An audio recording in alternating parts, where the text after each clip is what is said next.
welcome to the LoudMouth MMA Recap Show.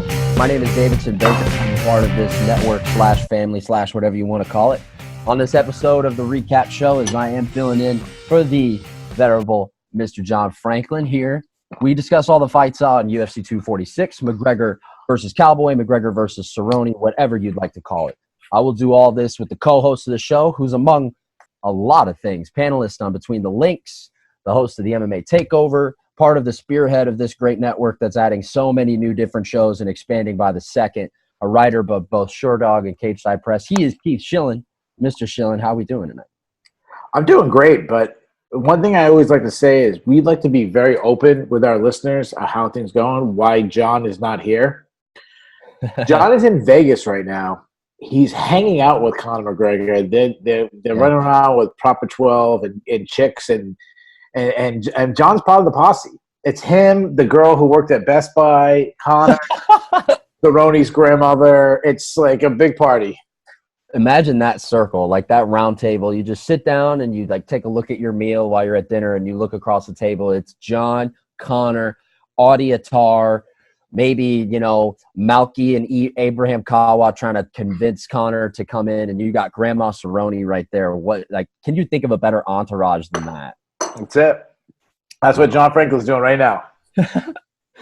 Man, a lot of people would be envious of that. And my man, it was a pretty big fight, pretty big night. A lot of differences that come by way of our fandom in terms of a Conor McGregor fight night and a fight day, really fight week, whatever you'd like to call it. There's a lot of differences, and I think Dana touched on that a lot, especially promotionally in the post-fight. But let's just start talking about how is a Conor McGregor fight night is different. And I said it right before we went on the air, just a little piece of it in my world. I get casuals texting me off the chain trying to help improve their bank accounts or betting offshore accounts, whatever it is. I get more volume in my inbox just from people that don't watch the sport and love the sport like you and I do on the days and nights that Conor McGregor fights. But outside of just our little worlds, how do you kind of see what's so different about when Conor fights? What's the mood, the glow? It's just so different. How do you characterize it?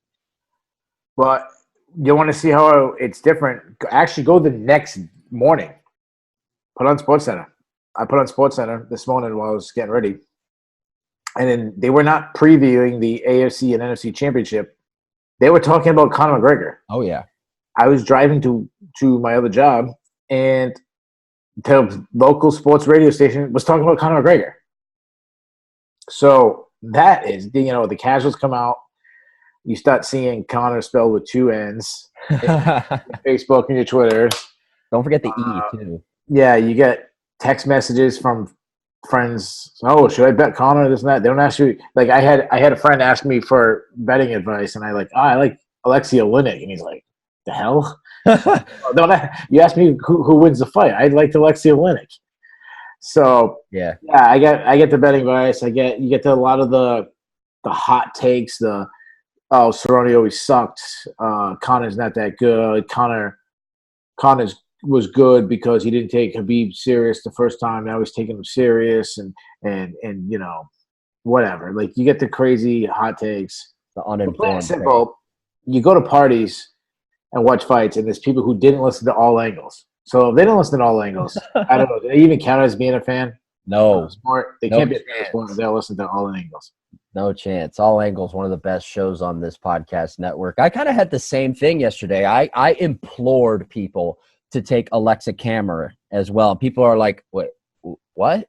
And I got a little bit worried about that for a second. Not here nor there, but a buddy of mine did get burned betting Maycee Barber on a prop for a KO, and that didn't work out too well. But regardless, we'll run down this card, obviously starting with the main event. And Keith, Conor McGregor back in the cage.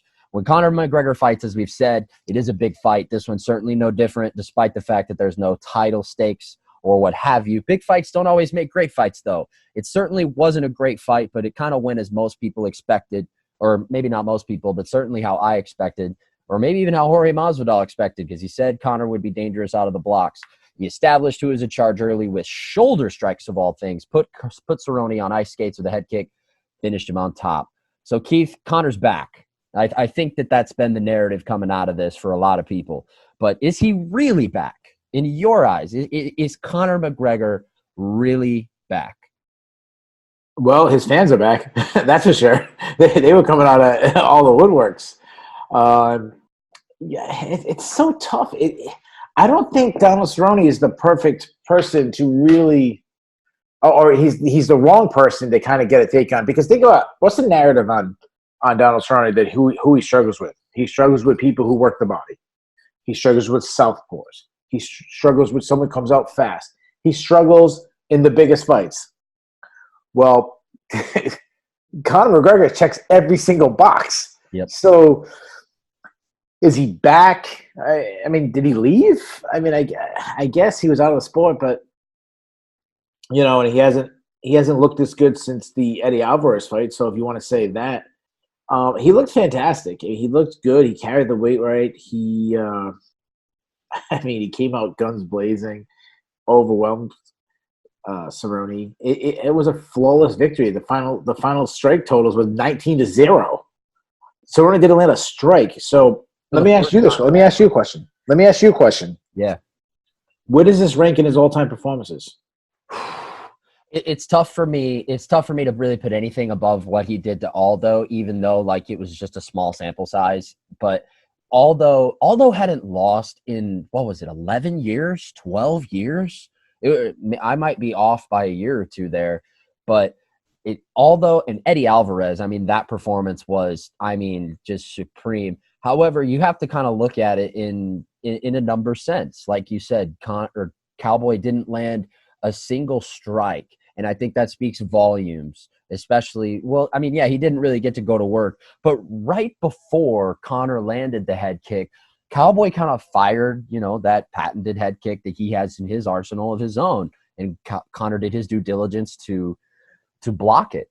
And right after he landed that head kick, it was the beginning of the end for Conor. I think it's definitely up there in terms of his best performances. Was it far and away better than, let's say, his Chad Mendez performance? Yeah. Either the Diaz performances? Yeah. It's up there with Alvarez, I would think, close to second. I can't put it above Aldo, though. They're just with everything that surrounded, Aldo going into it. So when I think about like the year-end awards, this fight is going to be in the talks of certain awards, whether beatdown of the year, like clutch performance of the year. I mean, it was good, Conor. The thing about the Jose Aldo fight. The thing with the Jose Aldo fight is you could say it was a lucky punch. You know what I mean? The fact that Conor kind of called the shot makes it so much more impressive. But then you're like, he ran into one punch. It happens. He's not the first guy to get one punch knocked out. You couldn't do that with the Eddie Alvarez fight. No. The performance he put on Eddie Alvarez, we were like, well, that wasn't one punch. He was landing everything. He whooped him. And I feel like this fight feels a lot more like the Eddie Alvarez fight. So, it's top three for sure. There's nothing. It's those three in his all-time performances. The shoulder shots was absolute insanity.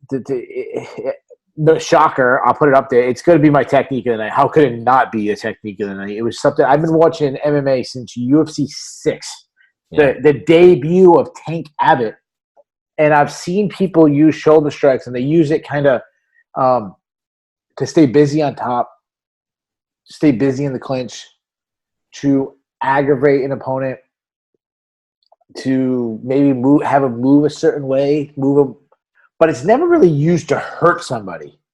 This is the first time a guy was, or I should say, like, seriously hurt somebody. This is the first time someone's been seriously hurt that I can remember with shoulder strikes in the UFC. It was incredible. Yeah, man. And, I'm watching this fight with my father, who does not watch, a whole lot of MMA. And he's sitting on the other end of the room, and he's looking at me, and he's saying, are those legal? And I'm looking at him, and I'm saying that they don't happen often, but I can't remember any point in time where I learned that they were not legal. I had to check myself for a second and think, because like you said, you've been watching MMA since UFC 6. I'm a little bit younger. I got into the game a little bit later. I've been watching MMA since UFC 126. And it's something that, I'm in the same boat. I had to kind of sit there and check myself and think, have you ever sat and figured out that this strike is illegal or not. And no one was saying anything on the broadcast, but we see it so rarely. And we see it, like you said, it's used to stay busy in the clinch. It's used to stay busy against the fence. And, maybe Holly or Raquel could have used some of those pointers, and we'll get to that fight in just a moment. But regardless, it was something that was so incredibly unique, and something just when you think Conor can't get any more unique than he already is, it's a technique, like you said. How can you not use it as your technique in the night?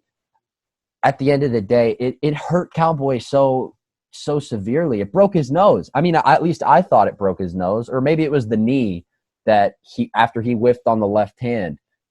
Is that possible? I thought it was the shoulder, though. I think it was the shoulder. I think it was the second one. The first one he hits him, kind of gets him on the cheek, and the second one is clear in the face. He hits him with 4 of them. The second one was really good, and the fourth one was really good. The third one was kind of grazing. The first one was caught him, but it was kind of like on the side of the face. Yeah. And the second one was directly on the face, and the fourth one was directly on the face. The thing about, we talked about that Cerrone was the perfect stylistic matchup, but Conor still needs to get a lot of credit. When you get the fight that you're supposed to win, you still need to get credit for winning it. Right. Because Cerrone was playing with house money. There was no pressure on him. He was the underdog. He was the guy that, just be happy that you're going to get the big payday, biggest payday of your career. Conor was the guy holding everything. If you want the Masvidal fight, if you want the Khabib rematch, you want Usman, you want to be the big star of the sport, you have to win this. The Nate Diaz fight was a low point in his career, but he rebounded in the second fight. Right. But if you're a fan of Conor McGregor, and the last time you've seen Conor McGregor win was Eddie Alvarez, and if you're a casual fan and you spent $70 maybe at the Mayweather fight, maybe you've never even seen Conor fight before until the Mayweather, and the Mayweather hoopla got you, and you spent what was it? Something stupid. Wasn't it like $100 for that? $90. It was $100. You buy that fight for $100. He loses. They get you again with a Khabib fight. You tune in. He loses again. Now you tune in a third time. How many people were going to give up on him if he lost this fight? A lot. If you're a casual fan, and you've never seen the Eddie Alvarez. You never saw you saw the highlights, but you never seen it live. You never bought a pay-per-view and saw this vintage Conor, the guy that said these bold things and then backed him up. You saw the Conor that said bold things to Floyd Mayweather and did well, but didn't win. Yeah. Or a guy said bold things to Khabib and kind of got embarrassed. Yeah. So I give Conor that credit.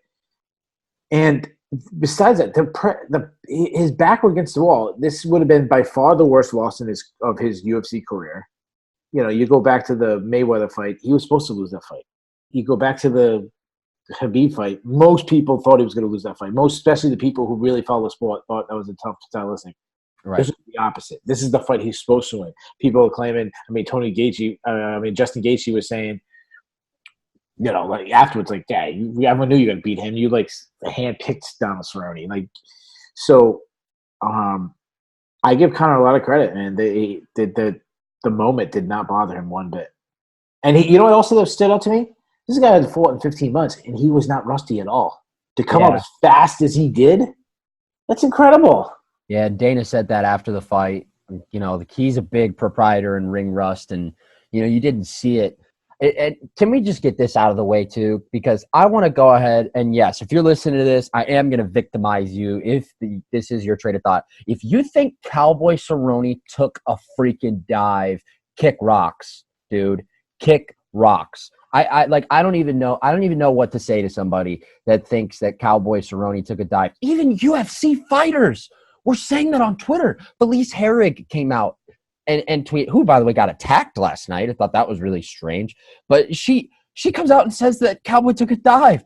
Are you out of your mind? I don't even know how to characterize such an idiotic thought process. Do you have anything to say to people out there that think Cerrone took a dive?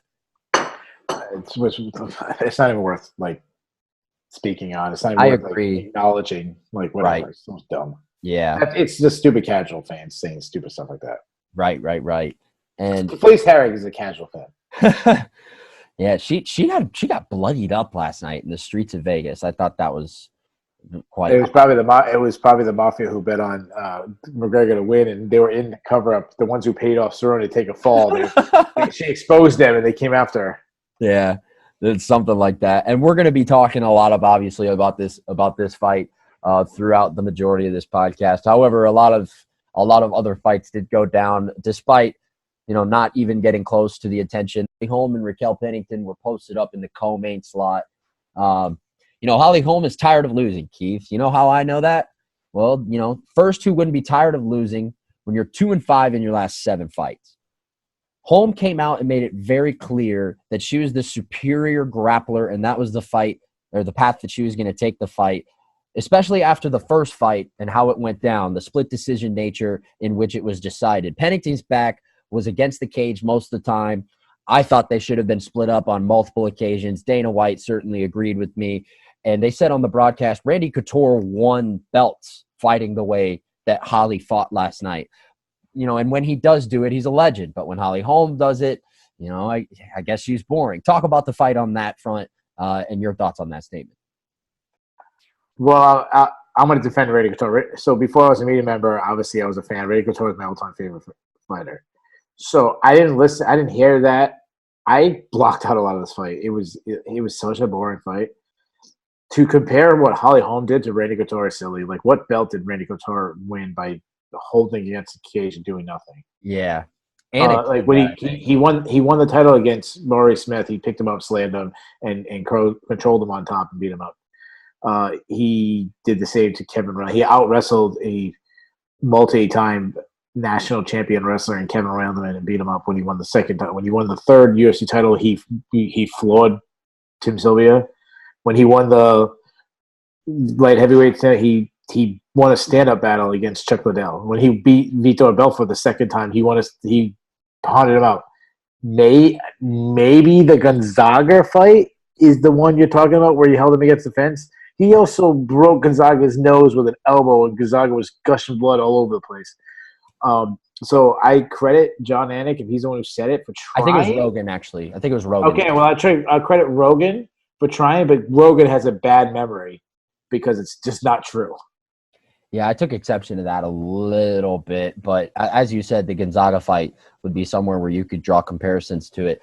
I don't know how you don't split these two up, especially, clinching against the fence for as long as they did. And, I get the sentiment that if it's working, why would you go against it? And Holly, I guess, had something to prove, but I mean, what did she really prove in this fight? I'll say this too. Our good friend Marcel, friend of the network, tweeted this, and I thought he was spot on. UFC's got a problem at 135 because I don't see Holly or Jermaine Durandamy, unless Ketlin Vieira comes back and kind of rights the wrongs that she had in her last fight. I think they got a problem in that division because if those two keep winning, who are you going to give to Amanda? Well, Jermaine Durandamy lost to her twice already. Yeah. Holly Holm got knocked out unconscious, and do you really want to give Holly Holm a title fight? I mean, I guess the number one contender to me right now would be Irene Aldana. Yeah. But it's still not the most sexy. I mean, that's a co-main event, maybe a third fight down for the top. I think she needs another win, to be honest with you. As far as, there's no one else. They kind of have no choice. Amanda Nunes has wiped out the division. Mm-hmm. Holly Holm is one of the most boring fighters in the history of the UFC. I'll just say that right now. Holly Holm, other than the Ronda Rousey fight, when were you really excited by a Holly Holm performance? I mean, she knocked out Betch Correa, but people forget that for half the fight, she was losing and doing nothing. She was staying out distance. What I always say, Holly Holm like shadow box or air strike, where she throw punches at the space in between them and make noises. Yeah. It's Caitlin Chikagyan. It's like copies Holly Holm to a T with it, where they stay busy by throwing in the air and not engaging, and then tricking the judges into pretending that it's a closer fight. She is boring. She does that, and now we have wrestling Holly Holm, who's not. Other than Megan Anderson, she's not going to be able to out-wrestle a lot of people. So, this was terrible. She was holding. She wasn't busy in the clinch. She was stronger than Raquel Pennington, and she used leverage on Raquel Pennington. She wasn't trying to get takedowns from there. She wasn't trying to dirty box. She was doing nothing. She was formidable too. I mean, if I'm going to give her credit, I agree with pretty much everything you said. It seemed like every single time Raquel had any type of positional advantage, Holly would turn her around right away. And I think you could draw the comparison again. We'll get to this fight in a moment. The Yusuf and Feely fight was kind of the same way. Every time Feely took Yusuf down, Yusuf got right back up. It was kind of the same sense, except in the clinch, where Holly would reverse position to her advantageous spot every single time Pennington would get any type of leverage, at least in the clinch or against the fence. And, I think you've kind of opened my eyes a little bit by saying that, because a lot of people will have a knee-jerk kind of reaction when you say, Holly Holm's a boring fighter. Be like, whoa, like, well, what about Ronda Rousey? But then what else? Yeah, the head kick, Betch Kohea is there, but can we just be honest here? Betch Kohea, not very good, at least in my opinion. But, I mean, think about the first fight between these two. It was boring. Think about was. this fight. It was a lot of the air striking. Look at this fight. It was boring. Megan Anderson, she won by wrestling and holding on, not doing anything. She made Valentina Shevchenko fight boring. And Valentina won that one, but it was boring. Miesha Tate, which people forget, Miesha Tate took her down in the first round, was winning, and the next 3 rounds, Holly Holm played the air punching game, and then Miesha Tate got the takedown, got the submission, the choke out, but she was en route to a boring fight. Go back to before Ronda Rousey, the Marion Renault fight. It was a boring fight. Remember, people don't remember this. People were complaining about Holly Holm getting the title shot off of a boring win over Marion Renault. Right. Holly Holm was, in her UFC career, the Ronda Rousey fight is the one that was really stands out.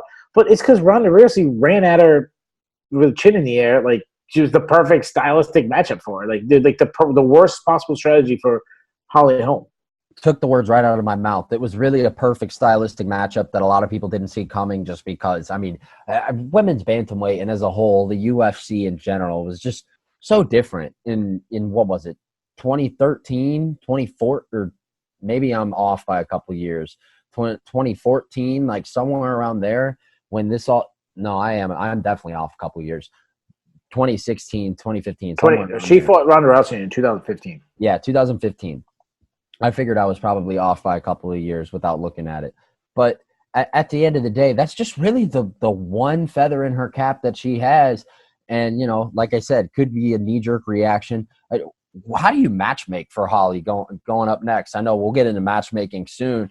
But as I've kind of said, and again, I applaud Marcel for putting this out into the open, they've got a problem right now at 135, because if you're trying to build Amanda Nunes as a star and Claressa Shields, even though I'm against making that happen, I think you kind of would echo the sentiment that we need to throw a blanket and cover up any type of boxing MMA crossovers that might potentially come our way. What else is there potentially for Amanda? I could see them giving Amanda Holly again, just based on the simple fact that there's not going to be anyone else to raise their hand. Well, you're absolutely right. The division is, you got Jermaine Durrani, he's 35 years old. She lost twice to Amanda Nunes already. Raquel Pennington, Amanda Nunes made her quit. Caitlin Vera, who's a girl that we got excited about, got hurt, tore up her knee really bad, was out for almost 2 years. Comes back, gets knocked out unconscious. Holly Holm was knocked out unconscious. She's got 1 million title shots. Let me answer this question. Everyone, if I said, what's Holly Holm's best performance? Obviously, Ronda Rousey. What's her second best performance? That's a good question. And it really might be holding down Megan Anderson? Maybe. And even being a better wrestler than Megan Anderson? And even there, just thinking about that card in retrospect, Yeah, punching Betch Kohea in the first round. Raquel Pennington. I guess Betch Kohea knockout is her second best performance. But it was just a fight that she was losing the majority of it. Yeah, 100%. A fight that she was actually getting outstruck by Betch Kohea to the point where Betch Kohea was started taunting in her, and that's when she got the knockout. Mm-hmm. If you want to keep going on, I guess Irene Aldana is the one. The return of Juliana Pena, and Juliana Pena and Aspen Ladd. I don't like that matchup. You have two contenders going against each other, eliminating one. You're in a division where you don't have a lot of contenders. Why have them face each other? Right. And then you go down to 40-year-old Mariano, Yana Kunitskaya. She's lost 3 out of her last 6. I mean, Lena Landsberg is a legit contender in that division. The Lena Landsberg versus Sarah McMahon matchup. 37-year-old Lena Landsberg versus 39-year-old Sarah McMahon, who hasn't fought in 2 years and just had a baby. Yep. Just had a baby. That is a very important matchup in this division. And it's going on. It's going on a couple days from now, and no one's even paying attention. Like it is a terrible division. It is an absolute terrible division. And you know why? Hold on. Do you know why it is? This is case in point. What I tell people, we don't need to add divisions. Look what happened to 135. Yeah, you added 145 above it and 125 below it, and look what happened. Not a whole bunch, but a couple fighters went to 145, and a whole bunch of fighters went to 125. And what left 135? Nothing. Right. If you add a 165-pound division, these 2 loaded divisions, welterweight and lightweight, will not be at. It's the more loaded than these, but won't be as loaded anymore if you add that division. Just how it will be. It's common sense. Totally. I'm with you on that, especially in the female MMA side of things. And let's not bore our listeners to sleep any longer. Yeah. That's more than I thought we'd talk about. And let's move on to a heavyweight fight that, I mean, such a weird clash of styles. I saw a lot of people kind of tweeting, how is this fight on the main card of, let alone a Conor fight, let alone any fight card, regardless. You got to have something to say about a guy winning a fights in 4 different decades. And it's been a minute since the boa constrictor had his hand raised in meaningful competition, a forgettable stretch by the hands of Walt Harris, God rest Anaya Blanchard's soul. And both Alistair Overeem and Harris alike finished him in the first round. More recently, Gordon Ryan pulled his knee in a way that the Lord had not intended it to be pulled at a quintet grappling meet.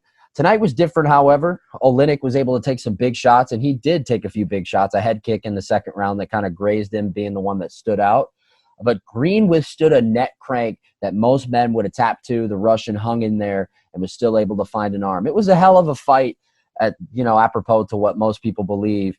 Oleinik may be on his way out, but he gets called out by former heavyweight champion Fabricio Verdum off of his suspension. Talk about this fight, man. What do you think Oleinik has left, and maybe what Green may or may not have ahead, following last night's performance? So Oleinik is now he's 42 years old. Yeah. He has 46 submission wins. Absolute. He's got 12 submission wins by Ezekiel choke. Like, I don't know if anybody ever in history has an Ezekiel choke but him. They should just call it the Oleinik choke. They should. You know what, dude? Some people might hate watching him. I don't know if it's being that it's a heavyweight getting all these submissions, or that his submissions are it's not arm bars, it's not rear naked chokes, it's these creative neck cranks and Ezekiel chokes. I love watching Aleksei Oleinik. He's fun. You see him and he's not athletic. He's slow. The way he gets inside is weird, but it's just fun watching. He reminds me of the guy that goes to the YMCA and he's got his knee is all bandaged up. He's like John Franklin's age. He's like a little bit. He's like John Franklin's age, and he's hanging out at the YMCA and like the young 20-year-olds like you are like playing, and he's still taped up. He maybe have the eye goggles on, but the guy can still ball. Yeah. The guy can, like, that's Aleksei. You know that guy who goes to, like, you know what I'm talking about? The guy absolutely goes up, but he can still ball. And you're like, man, the old man. He shoots weird. He shoots like he shoots some weird angles, and he drives in the lane and he finger rolls and he does a hook shot. That's Aleksei Oleinik. Like, he shouldn't be hitting the hook shot, but like if Aleksei Oleinik was a basketball player, he'd be hitting the hook shot. Frustrating everybody under the 25 that's on the floor. Yeah, he'd be doing pick and rolls and stuff. Fundamentals. You know what? He's 42 years old. He probably should retire. I want him to fight forever. I want him just to fight forever. Like, when he's too old and he's getting beat by guys he shouldn't get beat by in the UFC, I just want him to go off to Russia and fight guys. I just want him to fight forever. As far as the Fabricio Verdum call-out, that's actually a fight I'm not interested in seeing. Wow. If it was a grappling match, it'd be fun. But what I expect, I'd expect Verdum to keep it standing and just pick him apart at the feet, that wouldn't be fun because Verdum's a much better striker. I could see him just beating up Olynyk on the feet. I don't want to see that. If they promised me the guy would throw punches and they would just grapple, sign me up. I'm with you, and I'm with you and I retweeted your tweet last night when you said you love watching the guy fight. That can we just also for a second? I gotta give Maurice Green some credit. That scarful neck crank that was in for what, a minute and a half, and that it's not that you're having your blood circulation cut off. It's not that you're in fear of going to sleep. Neck cranks just suck. They just hurt. And the fact that he was able to withstand it for as long as he did, and then these two guys come out in the second round and they just look like they're fighting in slow motion. And Olynyk, what I like about watching Olynyk fight is not only do you know what he's going to do, he attempts to walk through the fire just because he wants to get as close to you as he possibly can in order to get his hands on you, dirty box in the clinch, take you down whatever way he can. And that arm bar was in such a weird way too. I'm with you. It's unorthodox. It's strange. It's definitely not apropos to what we normally see in the heavyweight division. I'm sure his family would love him to hang it up now, especially with how the Alistair Overeem and Walt Harris fights went. I'd be cool with seeing him fight for a while as well. Just the Verdum fight, though, is interesting to me, and I have a feeling they might make it, but I kind of forget. Didn't they shorten Verdum's suspension? Didn't they? He's up in April. That's what I thought. I'd be kind of down for it, but yeah, like you said, I'd rather see him kind of tangle it up on the ground. I want to see him go again. I like the idea of putting the old man against the up and coming, like put him against like Augusto Sakai or something, like someone that's exactly who I was gonna say. Like a guy that would give him a challenge, but there's a area where he can win. There's an avenue where he can win. I want that. I want to see Alexei Olynyk fight forever. Me too, man. I'm absolutely with you, and it's going to be interesting to see who they matchmake him with next. As I go through our notes, it seems like we might be a little bit out of place here, but we'll talk about this fight next. The Kelleher fight was right before that, but we got Diego Ferreira and Anthony Pettis up next in our notes, and I think that was a little bit more of an important fight, especially for a division as stacked as lightweight than most people were kind of putting it on. This next fight, I'm sure, Keith, is definitely going to put a smile on your face because we have now come to the Fortis MMA portion of the show. Carlos Diego Ferreira has been on a little bit of a run, just like a lot of his teammates are. You know, the Alonzo Menafields and the Jeff Neals of the world. That gym is just absolutely on fire. He's got 2 losses. Both came back 5 years ago in 2015. But recently it's been a couple of wins over some fellas with V's at the end of their name and Russia on their birth certificates. Merbek Taisumov, Rustam Habilov, and now you come back to the States, you add Anthony Pettis to the list. He hasn't had a big-name fight since Dustin Poirier. It didn't go his way, but last night he got one in Anthony Pettis. Pettis now 1-2 in his last 3. Outside of the Thompson fight, you know, had that kind of gone the way that we most expected it to, he could be 0-3 in his last 3. But a win over Stephen Thompson sandwiched in between losses to Ferguson and Diaz. Pettis looked good. He was moving well, landing some shots. He found the neck Ferreira, found the neck in the second round before the ref got involved. And Keith, it's time now for you to cape for Fortis MMA. But first off, is Ferreira ready for the top of the food chain, or is Anthony Pettis just kind of seeing the best days of his career? I think Ferreira is a top 15-ish lightweight. I'll say some crazy things. I think stylistic matchups, Ferreira would do very well against some guys. I think Ferreira would give Tony Ferguson a really good matchup, stylistically. Yeah. I think he would struggle with Justin Gaethje. Like, I think he would struggle with – I think he'd give Kevin Lee a really good fight. Like this, you know, styles make fights, and his style would give some people fits. But then I also think there's guys in the division probably ranked lower that he would struggle with. Anthony Pettis, I thought this was one of the easiest fights to pick on the card. I was all in on Ferreira. Rafael dos Anjos showed a long time ago how to beat Anthony Pettis. You make him fight off his back foot, you pressure him, you add in takedowns, and you don't let him control his distance. Pettis looks better. I still think he looks better at lightweight. He was moving, moving well. But the key word is he was moving. Fajeda kept to a game plan to force him to fight off his back foot, nonstop pressure, close the distance, and he was the better grappler, which not many people can say on the ground with Anthony Pettis. Fajeda is a legit black belt. And it goes, I mean, Fortis MMA, I've been saying this, I think they're the best team in MMA. I've been saying Right it now, I've been saying where I think they were up there. I'm ready to crown them. I think it's what they do for fighters. And I think you got to start seeing more and more. You're starting to see other fight like Uriah Hall, a guy who's like established, go because everyone's homegrown there. We're just now starting to see the guys who are coming to them. I think we're going to see a lot more of that. And like honestly, a change of scenery for Anthony Pettis might make a lot of sense. I know Duke Rufus is his guy and everything, and he's been with him forever, but he could use a change of scenery. And 4-7-8 could work for him. I also think he needs to change the scenery. I think it's time for him to be gone. I think he should go to Bellator. I just think he should ask for his release like his brother. And if I'm the UFC, I'd give it to him because he's done. Anybody who wants to pressure Anthony Pettis and can keep the foot on the gas pedal is going to beat him. And the Thompson fight has kind of been a staple in, what many people were calling, a revival, what have you. It's, I mean, when it happens in the moment, you sit there and it's like, oh my God. But, he was losing every single second of He took a Hail Mary. It was a Hail Mary. He landed a punch where jumping off the cage is something that Stephen Thompson wasn't ready for, and it made him close the distance much quicker than Stephen Thompson would expect because he gets springed off the cage. And then he knocked out Stephen Thompson for it. But, yeah, if anything, it gave a false sense of who he was. Absolutely. And, yeah, people forget he was really losing every single moment of that fight up until, the Hail Mary, Doug Flutie, whatever you want to call it. It's exactly the right narrative to paint it. I, for one, think that Fajeda, this was long overdue. And in terms of him getting a name the size of Anthony Pettis, and maybe people didn't really pay attention. Maybe some people did.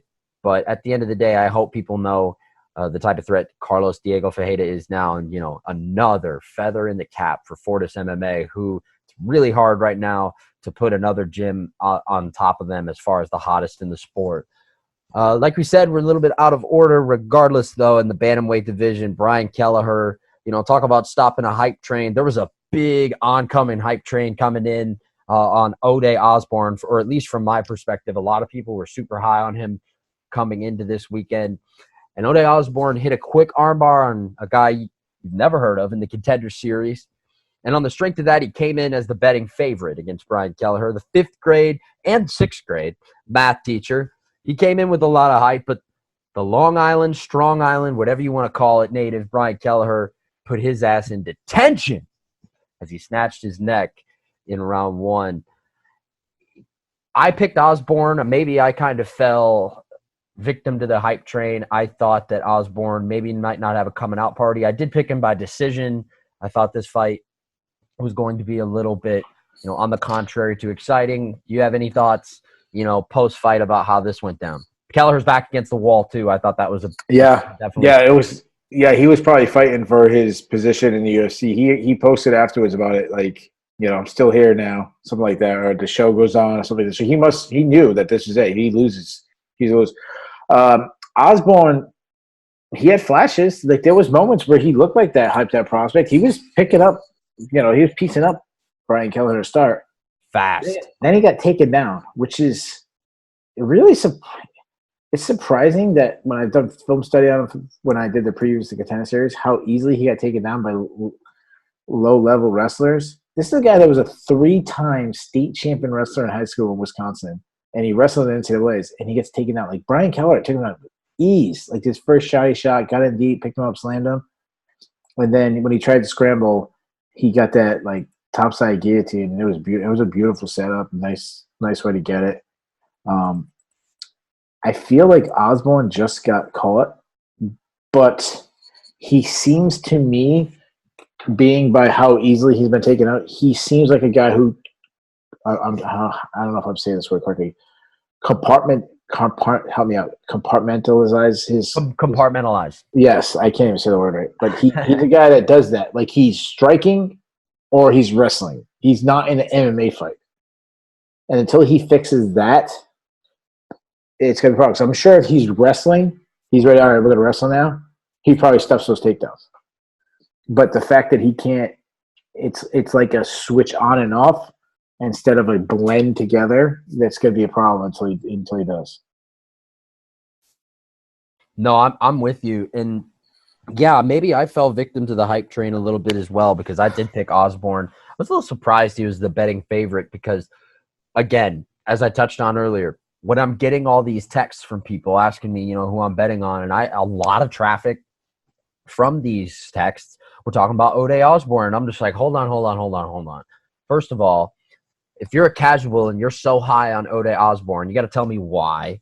Second of all, Ode Osborne, Brian Kelleher, maybe he's not fought the who's who of the bantamweight division out there. John Lineker, maybe the best fighter he's fought in this division so far. Submitting Yuri Alcantara was pretty impressive, especially on short notice. But regardless, Kelleher's back was against the wall, and he came out, and not only did he get a much-needed win, he gets $50,000 in his pocket. And it's hard to say that there's a lot better outcomes than that. Regardless, we move on to the prelims, and I think this main prelim is one that was on the tip of a lot of people's tongues. And, let's go ahead and start with the quote-unquote future Maycee Barber. But in the present, man, she had a bad night. She looked bad. She got injured. The knee buckled whenever she got kind of dropped to the jab. You heard her kind of scream and saw her face.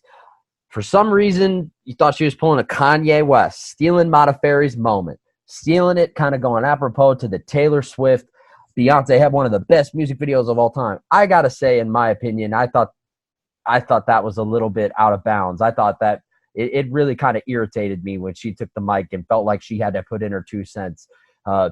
Lauren Murphy, Marion Renault, people kind of in the same boat. They tweeted their own, distaste to that as well. Keith, is this just a bad night for Maycee Barber or a peek into what we might see from her consistently going forward? Yeah, well, I was going to save the grabbing the microphone for Enough for Nothing, but yeah, I think that was a terrible decision. Like, you lost the fight, give Modafferi her moment, don't come over and steal it. It reminded me of when Forrest Griffin did that on Tito Ortiz when Tito was retiring, and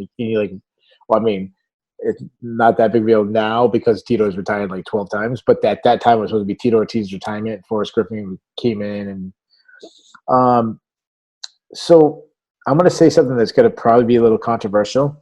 The torn ACL, well, obviously is a terrible thing, and we find out it wasn't just a partial tear; she completely tore it.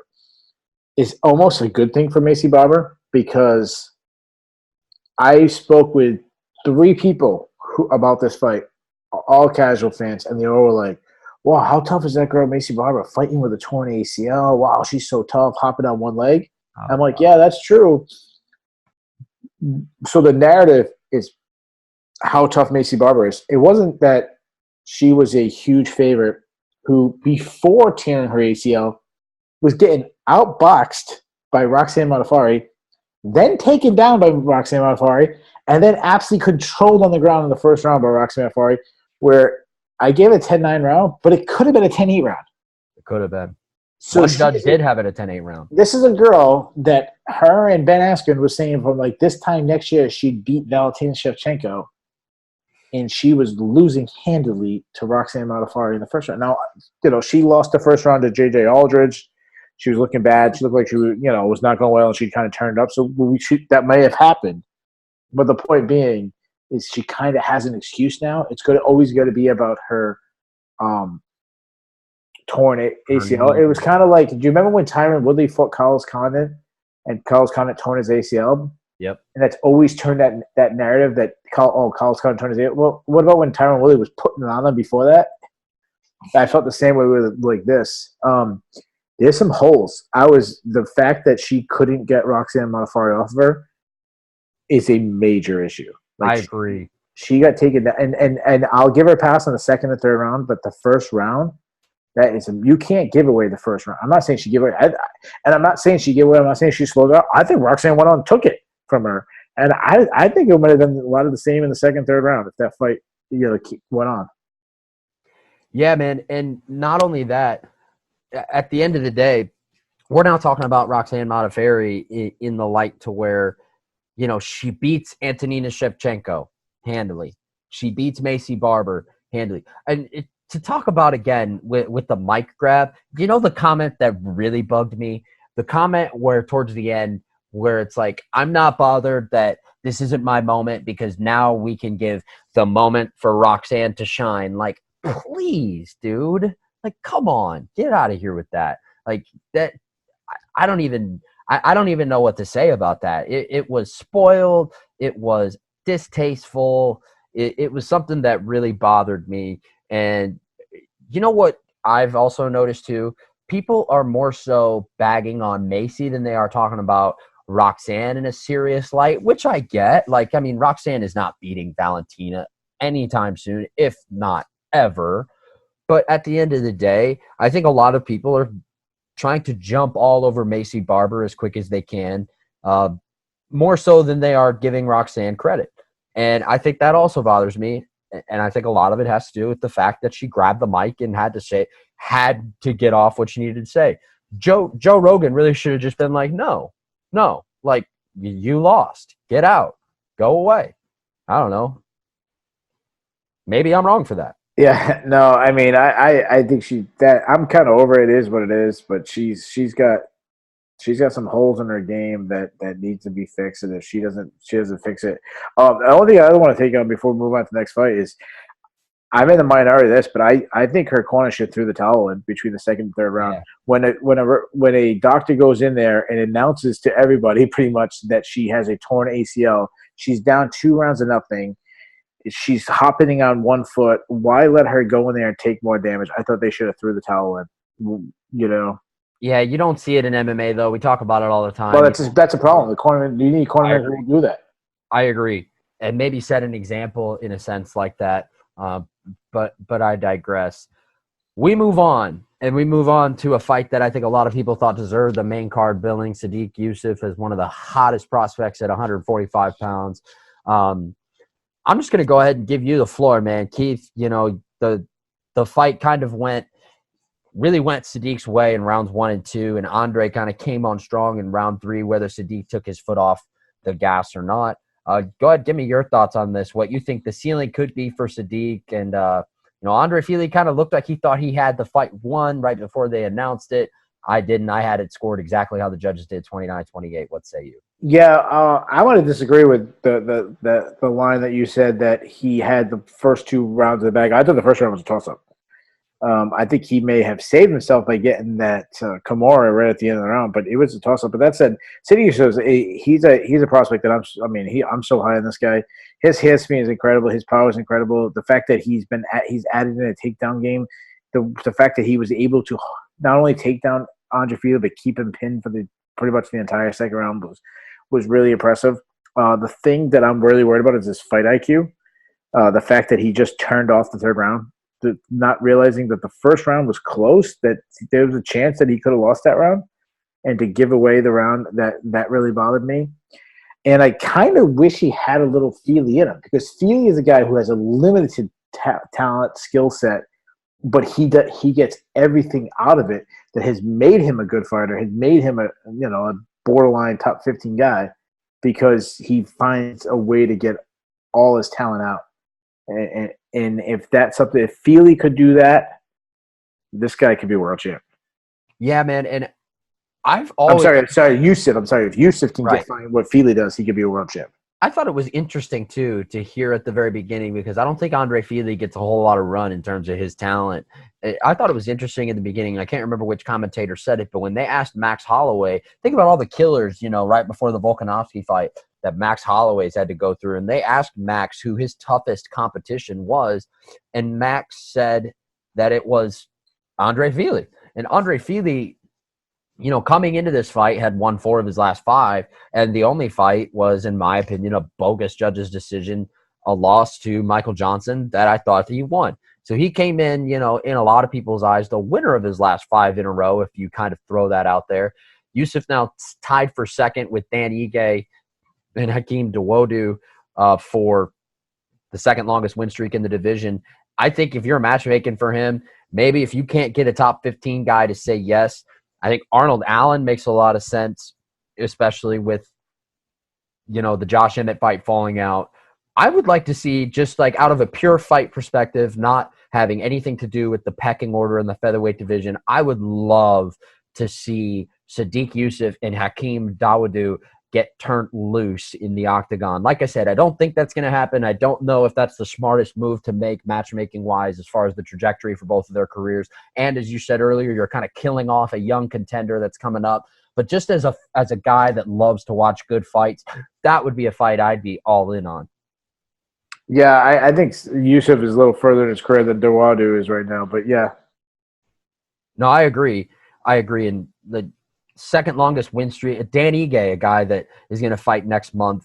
He's won 4 in a row in that division as well. I think the sky is the limit, as you kind of touched on, for Sadiq Yusuf. And maybe the sky might be the limit for what a lot of people thought coming in for Nasrat Haqparast. However, that hype train got shut down quickly. Drew Dober, a minute and 10 seconds in, winning via strike. Should have been maybe a minute 4, minute 5.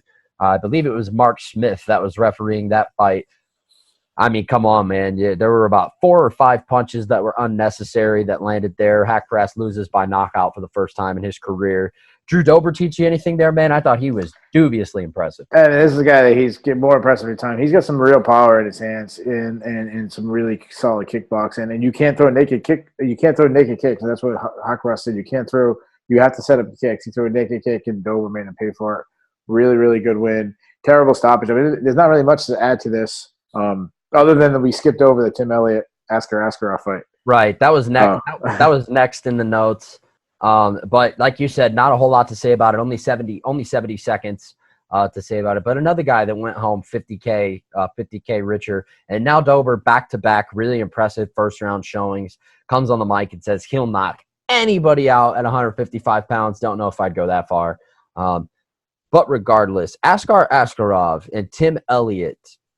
Askar Askarov earning the first decision victory of his career, now coming off of a boatload of submissions, and he can get you in any type of submission, as he proved on the ACA circuit. Tim Elliott, maybe not the guy that you would gauge his true talent off of. I think Tim Elliott's seen better days.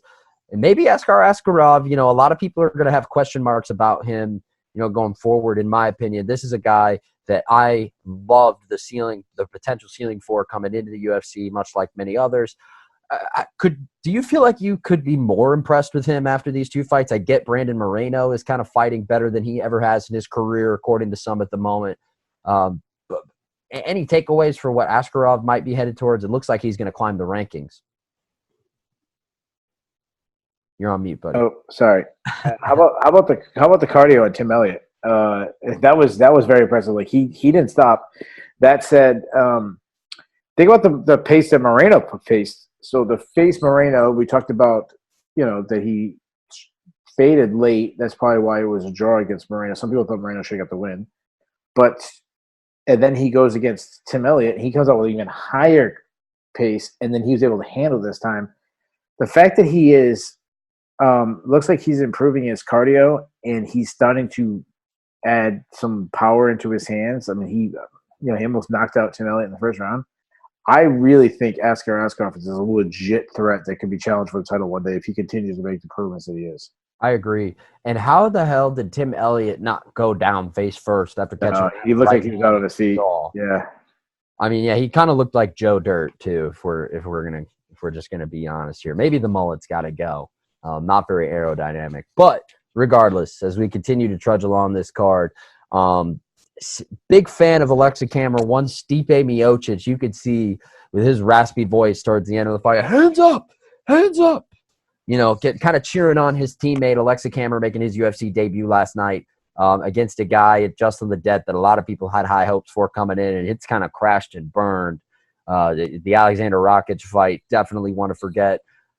Can't really forget what happened to Johnny Walker, being that fight happened so quickly. Ledet's 3-fight losing skid, not only the longest of his career, but before that skid happened, he was undefeated and hasn't earned a victory now. since September of 2017. Any takeaways from this fight? I thought Cameron kind of showed a lot of, as Rogan would say, greenness in this fight. Yeah, so I do that. Sean Bitter puts out an article in Cage Side Press where he asks about us to review or preview, I should say, the guys who are making their debuts. And Cameron's the guy that I'm not that very high on. I'm not that impressed with him. I think he's very raw. And this fight is aggravating because Justin Lundett should have won this fight. And not in the sense that he got ripped off by the judges. What I mean is when he threw, he landed and he hurt him and he landed the best shots. He just didn't throw. Yeah. He just gave the fight away. It's like, dude, get aggressive. I feel like it was like a team that was, on the 30-yard line. They got to go 70 yards, and there's 1 minute left, and they're handing off the ball instead of throwing. Like, what are you doing, man? The game, the game is right there, and you're running the ball. You're letting the time go away. You're not doing anything because when he's throwing, he's letting his hands go. He was rocking Kamer. It was a very aggravating fight if you're a fan of Justin Lundett, and a terrible performance in my opinion. But I felt like this was more of a Justin Lundett loss than a Kamer win. Yeah, I think a lot of people would agree with that sentiment. And finally, last but not least, the first fight on the card. This was a fun fight. Sabina Mazo and JJ Aldrich. I've been a big fan of Sabina Mazo coming in. I thought you were coming into the UFC, kind of the second kind of swear of female head kick knockout, so to say, because she did a whole lot of that on the regional circuit, particularly in the LFA. She has only won both of her UFC victories by decision now, though, after topping Shayna Dobson, losing to Marina Moroz, I believe, without looking it up off the top of my head. Aldrich now, ever since she got kind of her sentiment performance against, I believe it was Polyana Viana at UFC 227, she's kind of come back to earth ever since. Any takeaways from this fight? I still think that Mazo has a pretty high ceiling. I think that maybe some people are hopping off the train, though. What say you, Mr. Shillan? Well, I scored the fight for JJ Aldrich. I gave her the first 2 rounds. I had to lose in the third round. That said, it was a close fight. It wasn't a robbery by any means. Mazo, what I was impressed is that the adjustment she made, once she realized that she had such an advantage in the clinch, she went right for it in the third round, and that was probably the difference in the fight. She might have sold the second round with the clinch too, so that's probably where the judges gave it to her. But I mean, other than that, Aldrich didn't make the adjustments, and Mazo did. While I still gave it to Aldrich, I'm okay with the decision. Yeah, I thought that it was controversial. The first round would really be what you would gauge the questioning on. I still happen to believe that Mazo's got a pretty high ceiling. She does need to make some improvements, but regardless, we move on. Now let's take care of some housekeeping. For the first time in the UFC's history, because Dana, quote-unquote, was feeling generous, 5 Performance of the Night bonuses were handed out. There was no Fight of the Night, and I thought that was the right call. The UFC promotional guidelines compliance payout was $165,000. Those 5 bonuses, as mentioned, went to Conor McGregor, which, okay, whatever. Alexei Oleinik, Brian Kelleher, Diego Ferreira, and Drew Dober, who could all use them a lot more than maybe Conor McGregor, but that's not here nor there. Like we said, it was the first time in company history that 5 Performance of the Night bonuses were given. Debuting fighters went 1-1 on the card, with Alexa Kammer getting the victory, the lone one to say. It drew an announced attendance of 19,040 for the live gate. Very impressive live gate. 11, just south of $11,100,000. The live gate total was the 4th highest in company history. Betting favorites went 6-4 on the card. There was one fight that had dead even odds, and the total fight time for the 11-bout card was 1 hour, 51 minutes, and 3 seconds. All right, man, let's go ahead and move on to the fun stuff now that we've got that out of the way. Let's start with trending up and trending down. Go ahead and tell me who you've got trending up. So I had 3. The first one I put was Drew Dober. I mean, to get the knockout that he did over a guy, Hawkcross, a guy that people are calling a future contender. I thought he had a great night. Askar Askarov, I thought he had a really great night. And then, I mean, how could you not have Conor trending up? So those are my 3. I think Drew, if I had to pick one, it would definitely be Drew Dober. Like we said earlier, a guy that's now coming off of back-to-back KO wins in the first round. I thought And really good matchmaking too, because if we can remember, Nasrat Haqparast and Drew Dober both coming off first round knockouts on the same night last year on that UFC, I believe it was Minneapolis card. A lot of people pegged Drew Dober as maybe a sacrificial lamb here. Nasrat Haqparast getting a lot of run as a top prospect at 155, and I thought he came out and was stellar. Keith, who you got trending down? So this is the biggest list I've ever had. I got 5 guys for trending down. First one, Nasrat Haqparast, we just talked about. Justin Ledet, I mean, he's lost 3 in a row now.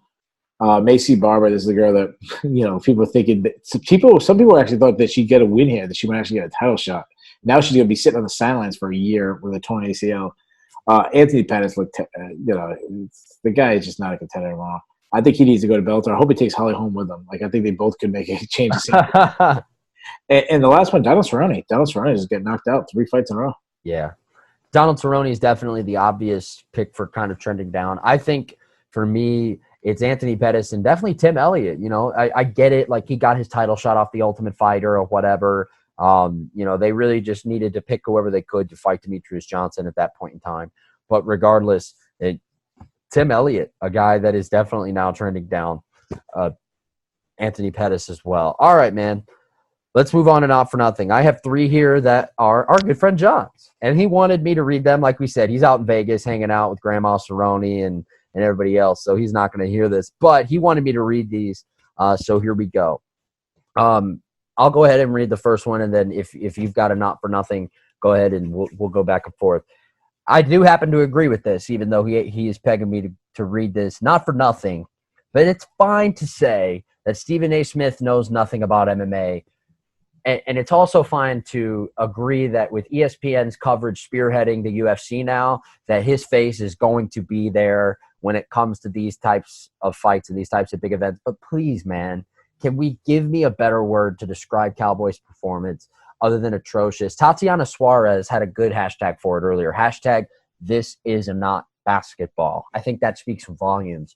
Because, I mean, what are you going to do when you get kicked, when you have a toe, a shin, whatever it is, right to the chin? I didn't expect more from him, and I happen to be a fan of Stephen A. Smith. I hope I don't get crucified for that, but definitely not a fan of him in the MMA space. That's it. That all you had? Yeah.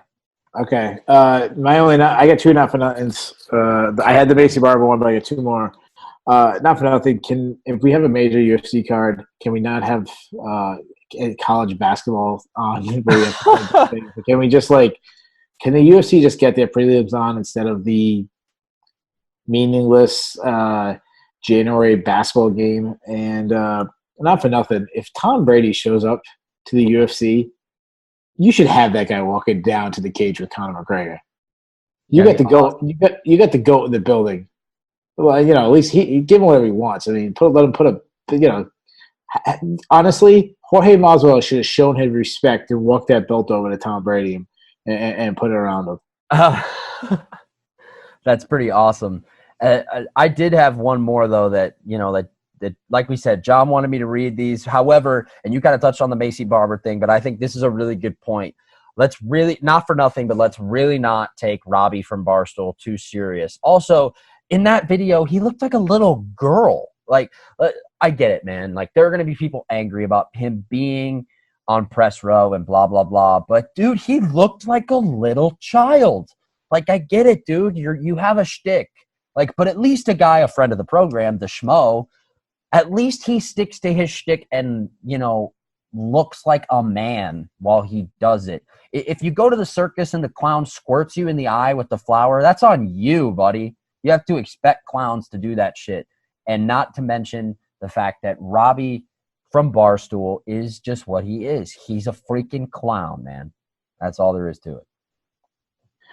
All right. All right. Not a fan of him. All right. No, well, I mean, I don't think a lot of people are, but at the end of the day, he's going to be around as long as Conor McGregor is. It's Barstool. What do you expect? Cut list. Who do you think should get their walking papers, if anybody, from this card? I only got one. I cut Justin Ledet. I'm with you. That's the only one I had. And shocker of the night. What do you think? I wore Drew Dober's knockout. Me too. I don't know. I think this is going to kind of be like, eye rolling, but like, I didn't expect Conor to dispose of Cowboy as quickly as he did. Like, I expected him to win early, but I don't think like 40 seconds in. I thought 40 seconds in was kind of surprising. Yeah, no, of course. I mean, and the way he did with shoulder strikes and stuff. Yeah, of course. All right, man. This is where we talk about the outside the cage production stuff. First of all, give me a grade on the celebrities that were there, man. I mean, there was a lot of notable faces, even so much so to the point that Myles Garrett gets shown, and I had to take one on the chest with Baker not getting mentioned. Listen, when Jorge Masvidal, there was, when he headlined the UFC with Nate Diaz, they raised the celebrities to all-time level with The Rock, who goes to a lot more UFCs than people talk about, but also having the sitting president of the United States, Donald Trump. The celebrities were all-time high. I didn't think it could be topped, but you get Tom Brady in there, it is topped. The only man that can outdo the president, Tom Brady himself. A+. Oh my God. I can't believe you said he would outdo the president himself. You of all people. If Tom Brady ran for president, I'd vote for Tom. I'm not a political person, but I'd vote for Tom Brady over anybody. Oh man.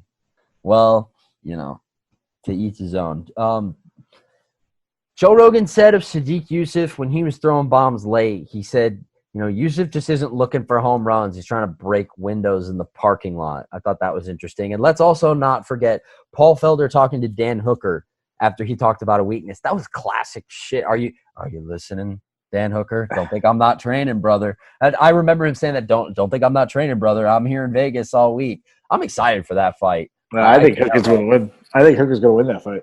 I do too. I think Hooker's going to win too, but man, that's going to be an awesome fight. You touched on it earlier, man, but let's get a little bit deeper into it. The technique of the night, you would have to imagine, come from the shoulders of an Irishman. Yeah, I mean, the way he said, not just the way he did it. So it's not just the shoulder. You have to look at what he's doing with his arms. So his left hand, he was pushing, basically, he was creating space between them, pushing Cerrone back. But the whole move is actually not the left hand where you can see.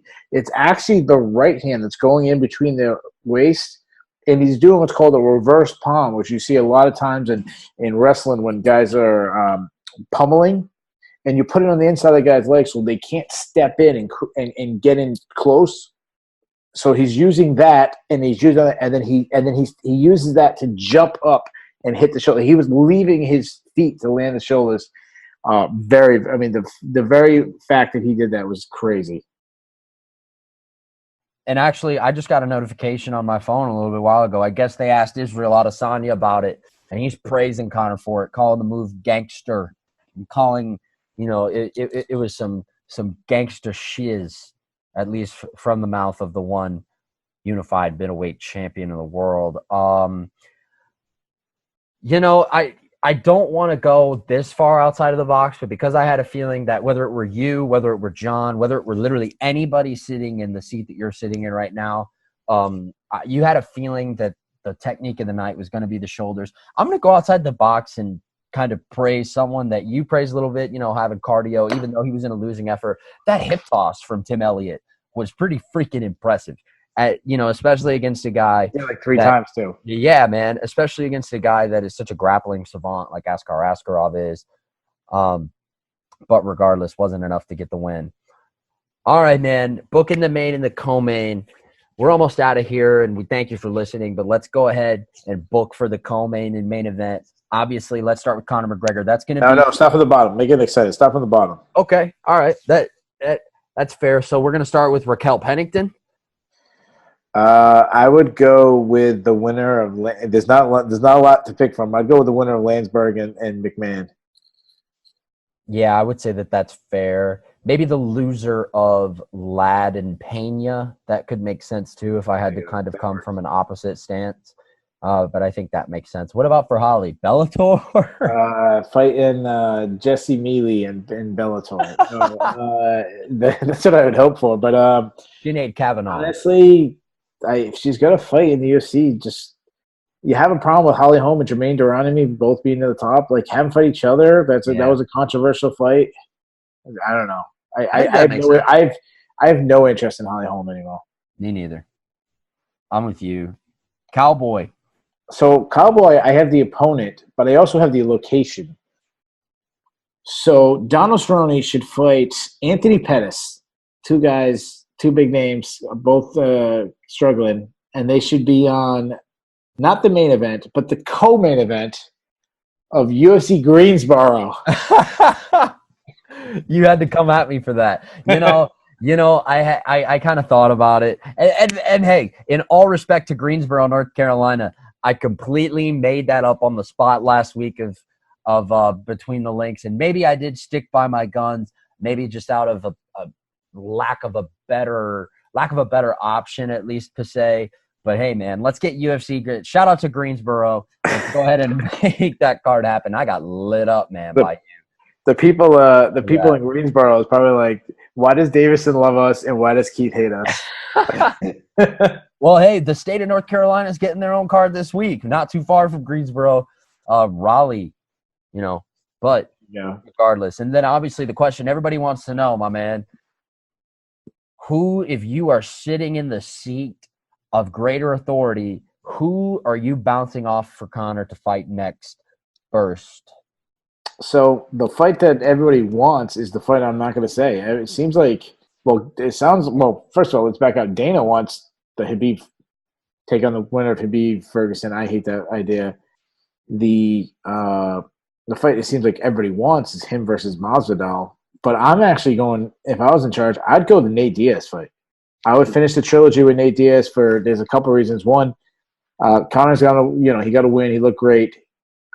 You could finish up the trilogy. He's going to win that trilogy because Nate looks like a guy who's declining. And if you don't face Nate now, you might not have another chance. So he needs to win the trilogy. I think he would look better than ever against Nate based on how he looked, but also Nate's declining.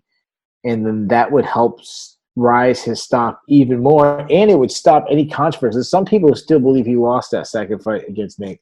So I think the timing, I would have Nate, and he said it himself that he's not back yet. He's still a little rusty, which is kind of funny that he said that. And how about the fact that this is for John. John was saying, the last question he asked on All Angles, who does Conor McGregor call out on the mic?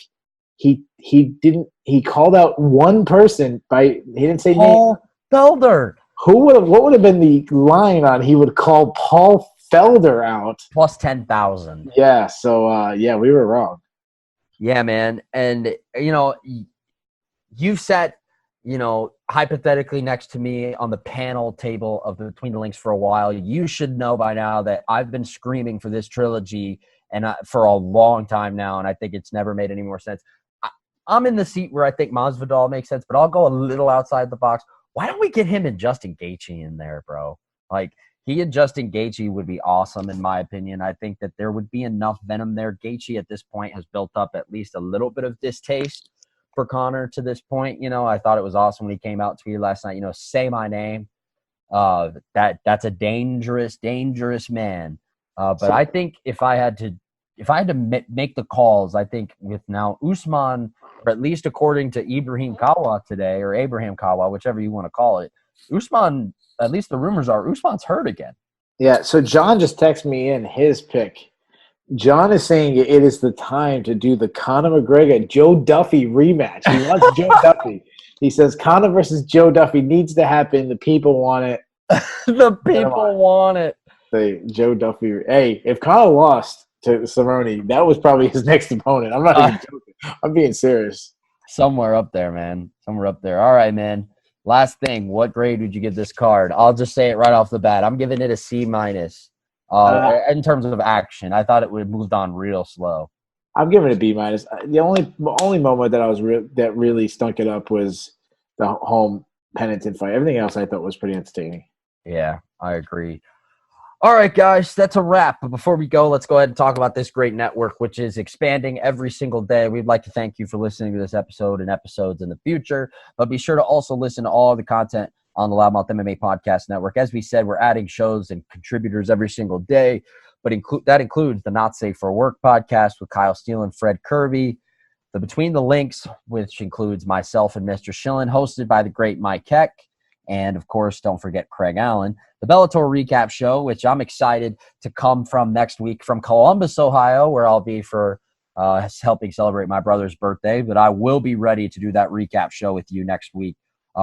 Following a pretty big card, I'll be doing that show with Keith Shillan next week. Early stoppage with Mr. John Franklin and Craig Allen. The breakdown show with Max Friedman and Marcel Dorff. MMA yesterday, Kyle Steele and Keith Shillan. And obviously the MMA takeover with Keith Shillan. And now Off the Cuff, hosted by Mike Cat. All right, that's it, y'all. I will see y'all next time. Thanks for listening. Peace.